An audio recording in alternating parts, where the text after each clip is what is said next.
Endi esa tashqariga chiqishimiz kerak. Lekin uchun aynan o'sha blok bilan lavani qo'yishimiz kerak. Hozir men mana shularni hammasini qurib bo'lganman. Lekin uyg'onsa ko'radi deb o'ylayman.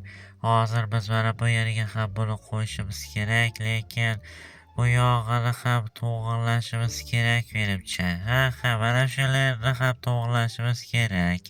Shuni o'rniga bitta blok qo'yamiz va buni olib, buni qo'yamiz.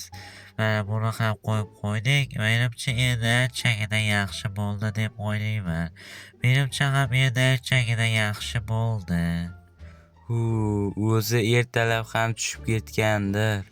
O'zi ertalab ham tushib ketibdi. Yo'q, salom do'stlar, sizlar bilan men Neker. Sizlarni yangi videomdan ko'rib turganimdan baqoyatda xursandman do'stlar. Hozir biz polizlarimizga qarashimiz kerak, sababi poliz ekinlarimiz tashqarida kutib turibdi. Shuning uchun ham polizlarimizga qarashimiz kerak. Buni eshikni yopib qo'yamiz. Endi esa polizlarimizga qarashimiz kerak. Mana bu uy. Buni qaranglar. Bu nima? Uy anaqada bir nima bor. Yana bir narsalar bor ekan u yerda.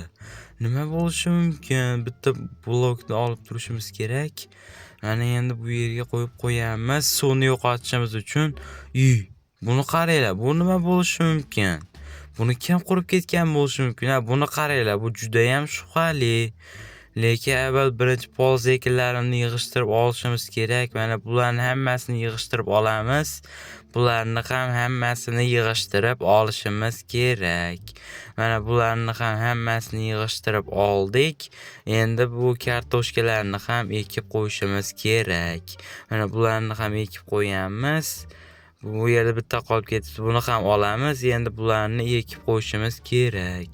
Lekin mana buni kim qurib ketgan bo'lishi mumkin? Buni qaranglar. Bu yerga nimadir deb yozilgan. Bu yerga blok deb yozilgan. Bu yerga esa lava deb yozilgan. Avvalambor birinchi blok deganga tushib ko'ramiz.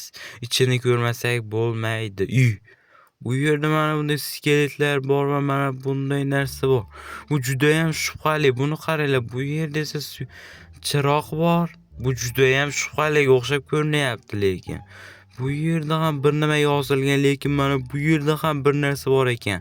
Bu yerdan chiqing deb yozib qo'yibdi. Sandiqda hech narsa yo'q. Menimcha bu yerdan chiqib ketganimiz yaxshiroq. Menimcha ham chiqib ketganimiz yaxshi. Bu yerdan chiqdik. Endi biz ikkinchisini ko'rsak ham bo'laveradi. Bunisiga esa lava deb yozilgan ekan. Endi bunisiga tushib ko'ramiz.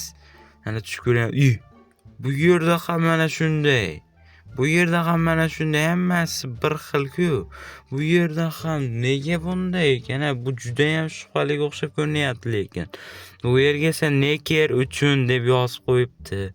Sandiqni ochib ko'ramizmi? Lekin buni qaranglar. Juda ham g'alati bolalar. Buni ochib ko'ramiz. Lekin realdan juda ham g'alati. Bu yerda mana bunday narsa bor ekan. Endi bu yerdan chiqib ketganimiz yaxshiroq deb o'ylayman. Shuning uchun ham bu yerdan chiqib ketganimiz yaxshiroq. Buni kim qurib ketgan deb o'ylaysizlar? Iltimos shu kanalimizga obuna bo'lib qo'yinglar. Hozir bu juda ham g'alati. Kim qurib ketgan bo'lishi mumkin? Lekin men do'stim Fredo kelaman deyotgandi, kecha menga aytgandi. Lekin Fredo qurmagan bo'lsa kerak. Lekin albatta kommentariyaga yozib qoldiring. Hozir bu juda ham g'alati-da bolalar. Shuning uchun ham unchagina tushunmadim. Buni kim qurib ketganini. Endi bu narsalarni sandig'imizga solib qo'yganimiz yaxshiroq. Lekin mana chirigan kartoshkani tashlab yuborganim yaxshi. Do'stlar, bugungi video shu joyda yakunlanadi. Agar videoni shu joygacha ko'rgan bo'lsangiz, shu videoga like bosib, kanalimizga ham obuna bo'lib qo'yish esingizdan chiqmasin va shu kommentga ham kim qurib ketganini albatta yozib qoldiringlar. Keyingi videoda ko'rishguncha xayr.